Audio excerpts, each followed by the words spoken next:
Noong 2018, that was the time I decided to really come out. Kasi it was my first Pride March in Marikina. 2018, ito lang yun. Ito lang, no? Ito Mga lang din. 8 years ago. 8 years ago. Ay, kasama ko yung boyfriend ko, kasama ko yung best friend ko noon. Tapos punta kami sa Marikina. First ever Pride March. Kasi gusto ko siya experience. Tapos pagdating ko doon, ang daming tao, daming bakla. Tapos ang nakakatuwa doon, may mga parents na kasama yung iba. Naiyak ako, wait lang. May mga parents na kasama yung iba. Tapos, sobrang accepting ng mga magulang nila. And nung time na yun, sabi ko, I also want this for me. Pero I already knew that time na, okay, I wanna come out publicly because I don't wanna keep hiding. I don't wanna keep looking over my shoulder and explaining to people who I am or what I am. So, after... Pero wait, don't you have any questions of 2018? Parang OA na sa tanggap ang mga kabaklaan. No? Parang late ka yata rin. Medyo late bloomer talaga ako. I mean, late din yung timing. Di ba?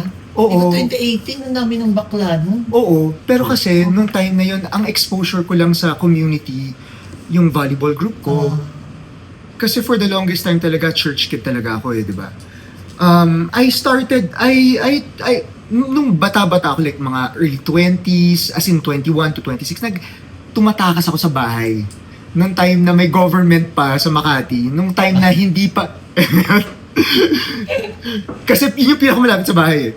So, tumatakas ako sa bahay, pumunta akong government. Ilan taon lang ako? 21, 22. Siyempre, pag bagets-bagets ka at bago ka dun, ikaw yung flavor of the month, di ba? So, na-expose ako dun sa ganun, pero natatakot pa rin ako kasi, una, nasa church pa ako nun.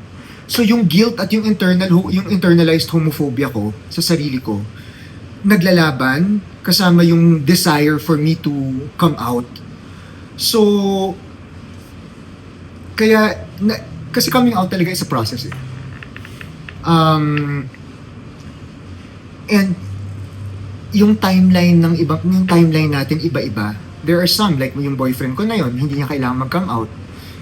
Yung boyfriend ko after that, hindi rin niya kailangan mag-come out. So, hindi pa rin nag-come out until today. As in, hindi niya kailangan. Ay, hindi na kailangan. Ibig sabihin, kasi alam na lahat eh. Parang normal sa family. Pero kasi, Hindi na. oo. Becky na. Pero kasi ako, hindi ganun yung pamilya ko eh.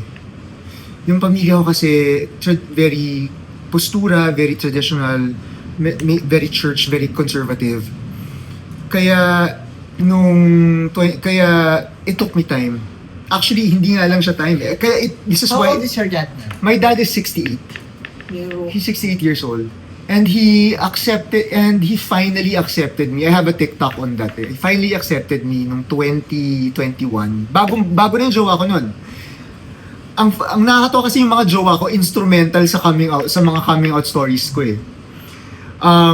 The first guy that hindi siya naging jowa, medyo naging fling lang siya. Nakilala ko siya. Nung time na yon, wala pang Grindr, wala pang Planet Romeo. Guys for Men. Alala ni Brian. Guys for Men. Yan.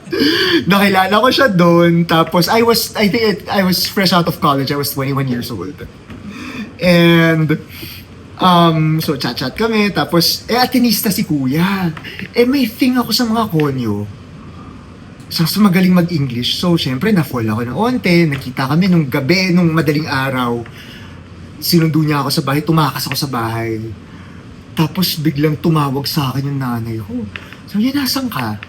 Sabi ko, lumabas ako. Sabi niya, bakit ka tumatad? Sabi ko, sino kasama mo? Kaya. Hindi ko na alam. Yung ko sasabihin ko, come home. You have to come home now. Ganun si mami. Pag uwi ko, sabi ko dun sa guy, okay, sorry for this. I'm just gonna go. I'll message you later, ganun. That was the first time I had to come out to my parents. And that time, it was really bad. My dad almost kicked me out of the house. My mom was crying the whole time. Parang, bakit? Bakit ka bakla? Ganun. No, this is just a phase. They were all in denial. No, this is just a phase. Go to church more. Mag-pray ka lang. Mag-ministry ka. it got to a point where my mom actually recommended conversion therapy. Yeah. And I almost did it just to please my parents. And just because I thought that that was God's will. Hindi So, rin, Conversion therapy is a form of emotional abuse. Instead of, tama ka, Miss Tenten, instead of freeing. releasing your or accepting who you are, you repress it even more. And when you repress it, sasabog na lang yan. To the point na baka may maapektuhan kang iba. Yun